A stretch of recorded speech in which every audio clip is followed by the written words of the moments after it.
I'm Peter and I live in Colchester in Essex in the UK.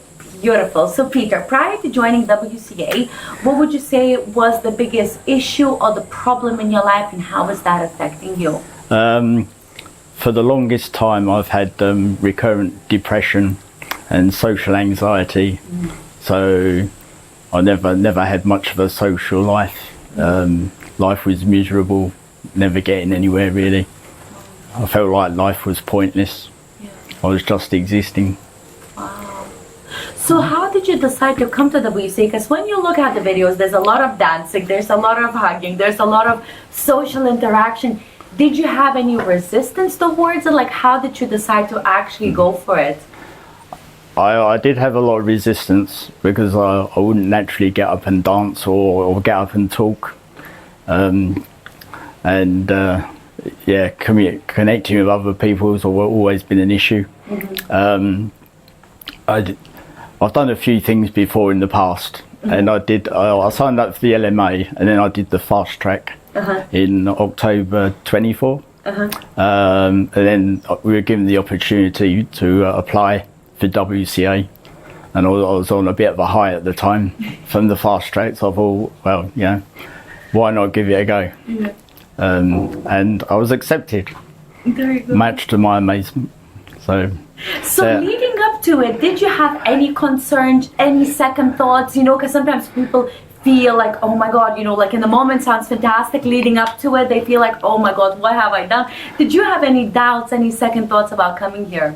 I didn't have any doubts at the time. At the time, I'd come into a fair amount of money, so I was okay paying for it up front. And I thought, I've paid for it, so I'll go.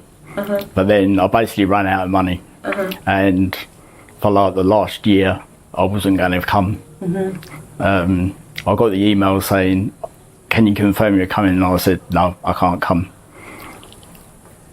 So and how did you come here? I left it like that. And then I was thinking about it. And I thought, well, they haven't contacted me again, so it's all over. And then I think it was middle of January, I got another email from Mari. And she said, oh, what's the situation? And I thought, I can sell my watch. So I said, yeah, I'm gonna sort something out. So I sold my watch, bought my tickets. And once I bought the tickets, I was coming. But I booked 2 weeks holiday afterwards.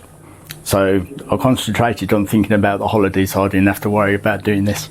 Yeah. And then I got here, so that was that. Oh, wow. You know, that's one of the most interesting stories. So now that you made it here, you wanted to come here, you made it here. For you specifically, Peter, what would you say has been a biggest shift, a breakthrough, or a aha moment that you have experienced so far? I think it started from the very first time I stood up in front of everyone and spoke. I've always been very conscious of my voice. I hate the sound of my own voice, and when I was younger, if I ever had to stand up and speak, my voice would break down, and I could never think what I'm saying, and it'd all be garbled.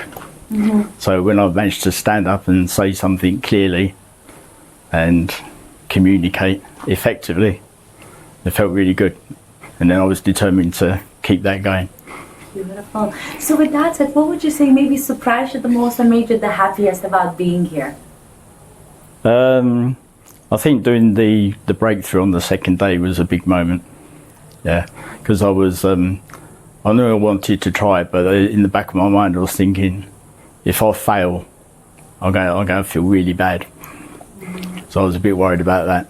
But I didn't fail, so it was great. You succeeded. You've arrived. And I'd say the love and the support of everybody else has been amazing.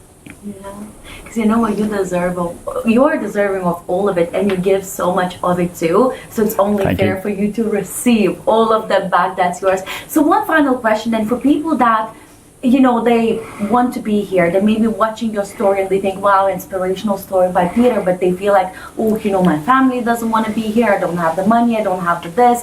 What would you say for somebody that wants to be here, needs to be here, but they feel held back? I think you need to look at your situation and realise that this is a once in a lifetime opportunity, and if you're meant to do it, you're meant to do it. So just go for it, and you'll get so much love and support when you're here. But you'll definitely feel it's worthwhile. Absolutely. Yeah. So one final request from Z. So I got one question that can you describe this whole experience in one word, but with looking at the camera? Expansive.